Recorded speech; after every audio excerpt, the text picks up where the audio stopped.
In 1915 the Western Front did not particularly move, while on the Eastern Front the Austro-Germans continued to advance, conquering the whole of Poland, recapturing Galicia, and occupying Lithuania. In October of that year, more precisely on the 11th of October, Bulgarian troops, after signing a treaty with the Central Empires, invaded Serbia, which, having to manage two fronts at the same time, had to retreat until it was defeated, and in November capitulated. The most characteristic fact of the year, however, was the entry of the Kingdom of Italy into the world conflict on the side of the Entente. But Italy's choice to enter the conflict was not as obvious as it seems. In fact, not everyone wanted war, both in politics and in the Italian population. The debate was divided in two. On one side were the neutralists, those who did not want war, and on the other side were the interventionists, those who wanted to enter the war, no matter if on the side of the Central Empires or on the side of the Entente. The neutralists wanted Italy to stay out of the world conflict in order to be able to invest more in the industrial sector, while the other European powers would have used many of their resources in the war sector. At the same time, Italy would have been able to export weapons to the warring parties, so as to increase its earnings. The neutralists themselves did not see Italy ready for a world conflict given the recent war in Libya that had taken place just 4 years earlier, and since they did not know about the oil resources underground, the campaign was considered a failure. The ideological leader of the neutralists was a person who had been in power for most of the Belle Epoque, Giovanni Giolitti. The interventionists, on the other hand, want the Kingdom of Italy to enter the war, although internally they are split between those who want to enter the war with the Entente and those who want to enter together with the Central Empires. The interventionists think that Italy in general should enter the war to show its imperialist power and its importance in the world scene.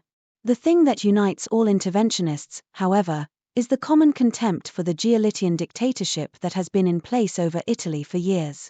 As far as the positions of power in government are concerned, there too everything is divided.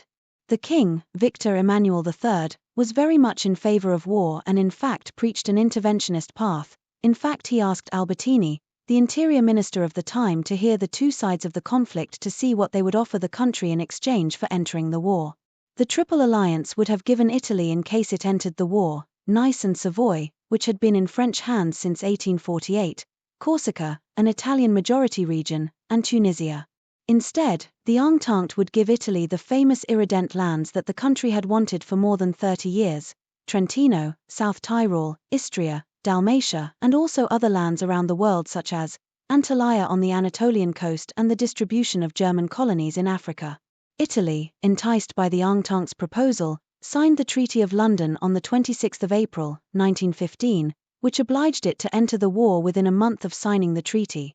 In fact, on the 25th of May, 1915, Italy officially entered the First World War by crossing the Austro-Hungarian border. And this is how 1915 came to an end. The year 1916 does not have many changes that turn the war upside down, but it certainly sees the beginning of something more pleasant. On the 1st of July, 1915, the British at the Battle of the Somme put a dozen prototype tanks on the battlefield. The tanks of that period are not like the modern ones we expect, such as the screen tanks, but these are what they are, metal boxes that were also very slow going and not easy to maneuver, which is why they are left in the corner of war funding. Instead, on the 17th of August, Romania, eager to enter the world conflict to take back Transylvania from the Habsburg Empire, decided to attack the Central Empires, but this did not turn out to be a good move.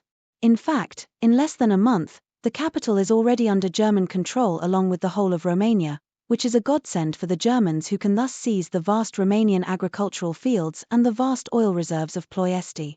And this is how 1916 ends. The new year will bring new changes. Please subscribe, like, bell, share the video and see you next time.